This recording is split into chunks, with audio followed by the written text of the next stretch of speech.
Hi friends, welcome to my channel. நம்ம இன்னைக்கு ரொம்பவே சூப்பராகவும் டேஸ்ட்டாகவும் இருக்கக்கூடிய ஈவினிங் ஸ்நாக்ஸ் ரெசிபி தாங்க செய்ய போகிறோம். அது எப்படி செய்யறதுன்னு சொல்லிட்டு பார்க்கலாம் வாங்க. அதுக்கு ஃபஸ்ட்டு ஒரு மிக்ஸி ஜார் எடுத்துக்கோங்க. அதிலே 1 கப் அளவு பொட்டுக்கல்ல சேர்த்துக்கோங்க. அந்த பொட்டுக்கல்லையை நல்லா நைஸாக அரைச்சி எடுத்துக்கோங்க. அதை ஒரு மிக்சிங் பவுலில் சேர்த்துக்கிட்டு, நம்ம வீட்டில் பழைய சாதம் இருக்கும் இல்லையா, அதாவது காலையில் வடித்த சாதம், இப்போ மதியம் ஆனால் எப்படி இருக்கும், சூடு ஆறி போய் அந்த மாதிரி சாதத்தை 1 கப் எடுத்துக்கோங்க. அந்த கப்பை எடுத்துக்கிட்டு மிக்ஸி ஜாரில் போட்டு நல்லா அரைச்சி எடுத்துக்கோங்க. அரைச்ச சாதத்தை அந்த பொட்டுக்கல்ல பவுடர் அரைச்சோம் இல்லையா, அதிலே சேர்த்துக்கோங்க. சேர்த்துக்கிட்டு ஒரு 2, 3 பெரிய வெங்காயத்தை எடுத்து நல்லா பொடி பொடியாக கட் பண்ணி அதில் சேர்த்துக்கோங்க. வெங்காயத்தையும் அதில் சேர்த்துக்கிட்டு கருவேப்பிலை கொத்தமல்லி தழை நல்லா பொடி பொடியாக நறுக்கி அதையும் அதில் சேர்த்துக்கோங்க. சேர்த்துக்கிட்டு பச்சை மிளகா உங்களுக்கு எவ்வளோ காரம் தேவையோ அந்த அளவுக்கு நீங்கள் சேர்த்துக்கலாம். இல்லை உங்களுக்கு பச்சை மிளகா சேர்த்த வேணாம் அப்படின்னு வச்சுன்னா மிளகாய் தூள் கூட நீங்கள் சேர்த்துக்கலாம். அதையும் சேர்த்துக்கிட்டு உப்பு 1 ஸ்பூன் அளவு சேர்த்துக்கோங்க.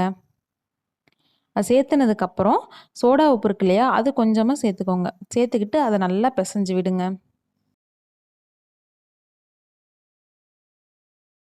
அது நம்ம சாதம் போட்டதுனால கையில் பிசு பிசு பிசுன்னு ஒட்டுங்க. அதனால் நீங்கள் கையில் லைட்டாக எண்ணெய் தடவிட்டு கூட நீங்கள் அதை பிசைஞ்சு விடுங்க. உங்களுக்கு ரொம்ப இறுகலாக இருக்கிற மாதிரி இருந்துச்சு அப்படின்னா கொஞ்சம் கொஞ்சமாக தண்ணி விட்டு அதை பிசைஞ்சுக்கோங்க. ஒட்டுக்கா நீங்கள் தண்ணி ஊற்றிருக்கணும். தண்ணி தெளித்து தாங்க பிசையணும். தண்ணி ஊற்றி பிசையக்கூடாது. தண்ணி நல்லா மேலே தெளித்து தெளித்து இப்படி நல்லா பிசைஞ்சு விடுங்க. கையில் அப்பப்போ ஆயில் தடவிக்கோங்க. இல்லைன்னா கையில் நல்லா ஒட்டும் சாதங்கிறதுனால. அதனால அதை நல்லா பிசைஞ்சு விட்டுக்கோங்க. மாவு நல்லா பிசைஞ்சு எடுத்ததுக்கப்புறம் அதை குட்டி குட்டியாக உருண்டை பிடிச்சிக்கோங்க. உங்களுக்கு போண்டா மாதிரி வேணும் அப்படின்னு நினச்சிங்கன்னா அதை நீங்கள் உருண்டை பிடிச்சிக்கலாம்.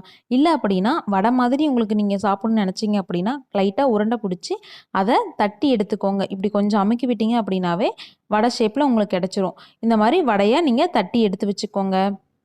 இது பார்த்தீங்க அப்படின்னா ரொம்பவே ஹெல்த்தியானதாக இருக்கும். ரொம்ப குழந்தைங்களுக்கு பிடிச்சமானதாக இருக்கும். வீட்டிலேயே நீங்கள் செஞ்சு கொடுக்கலாம். கடையில் நீங்கள் வாங்கி கொடுக்கறதுக்கு பதிலாக வீட்டிலேயே உங்கள் கைப்பட செஞ்சு கொடுத்தீங்கன்னா குழந்தைங்களும் ரொம்ப விரும்பி சாப்பிடுவாங்க.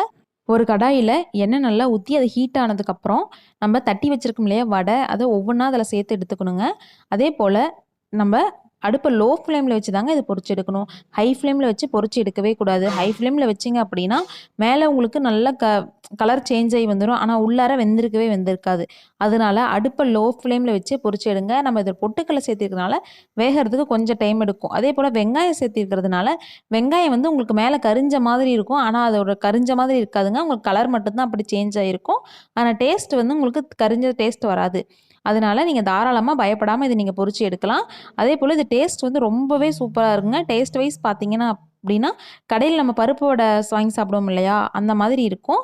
அதனால் கண்டிப்பாக நீங்கள் தாராளமாக வீட்டில் குழந்தைங்கலேருந்து பெரியவங்க வரைக்கும் எல்லாத்துக்குமே செஞ்சு கொடுங்க. பொரிச்சு எடுத்ததுக்கப்புறம் பார்த்தீங்கன்னா ரொம்பவே சாஃப்டாக இருக்கும். இங்கே பாருங்கள், நான் நசுக்கி காமிக்கிறேன்.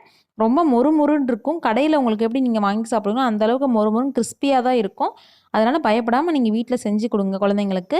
செஞ்சுட்டு இதோட டேஸ்ட் எப்படி இருக்குன்னு சொல்லிட்டு மறக்காமல் கமெண்ட்டில் சொல்லுங்கள். இந்த வீடியோ பிடிச்சிருந்துச்சுன்னா லைக் பண்ணிடுங்க.